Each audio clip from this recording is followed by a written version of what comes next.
किसी भी समाज में कानून की सर्वोच्चता और न्याय का होना अत्यंत आवश्यक है। यह कहानी एक न्यायप्रिय शहंशाह के बारे में है, जिन्होंने अपने राज्य में कानून को सभी के लिए समान महत्व दिया। उनके दरबार में पहुंचने वाला कोई भी व्यक्ति, चाहे वह गरीब हो या अमीर, अपने साथ न्याय की आशा लाता था। शहंशाह ने अपने महल के प्रवेश द्वार पर एक घंटा लगा रखा था, जिसे बजाकर कोई भी अपनी शिकायत प्रकट कर सकता था। यह संकेत था कि शहंशाह की दृष्टि में सभी की भूमिका समान थी। एक दिन शहंशाह की पत्नी नूरजहां धनुर्विद्या का अभ्यास कर रही थीं और अपनी कलात्मकता में खोई हुई थीं। इसी दौरान उन्होंने एक तीर नदी की ओर चला दिया। यह तीर बाद में एक धोबन के पति की हत्या में उपयोग किया गया, जिससे उस महिला की जीवन में एक भयंकर दर्द का आगाज हुआ। जब धोबन ने शहंशाह के दरबार में अपनी व्यथा सुनाई और खून से सने तीर को दिखाया, तो शहंशाह ने तुरंत मामले की गहराई में जाने का निर्णय लिया।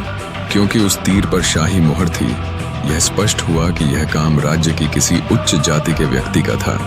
जब नूरजहां को बुलाया गया और धोबन ने अपनी कहानी सुनाई, तो शहंशाह ने न्याय का एक अद्भुत रूप प्रस्तुत किया। उन्होंने धोबन को छुरा देते हुए उसे यह कहकर न्याय दिलाने की कोशिश की कि वह नूरजहां को मारकर न्याय पा सकती है, लेकिन धोबन की प्रतिक्रिया ने शहंशाह को चकित कर दिया। उसने कहा कि किसी निर्दोष की हत्या कर वह न्याय कैसे पा सकती है। यह सुनकर शहंशाह की प्रसन्नता बढ़ गई और उन्होंने धोबन को आर्थिक सहायता प्रदान की। इससे यह साबित होता है कि वास्तविक न्याय केवल और केवल सच्चाई, दया और समानता के आधार पर संभव है। इस कहानी का अंत इस बात पर होता है कि शहंशाह ने कहा, यदि मैं मर जाता तो उस महिला को इंसाफ मिल जाता। एक बात अवश्य याद रखना, कानून सबके लिए बराबर है। ये इस कथन ने स्पष्ट किया कि कानून की नज़र में सबका स्थान समान होता है और किसी भी तरह की असमानता समाज के लिए हानिकारक होती है।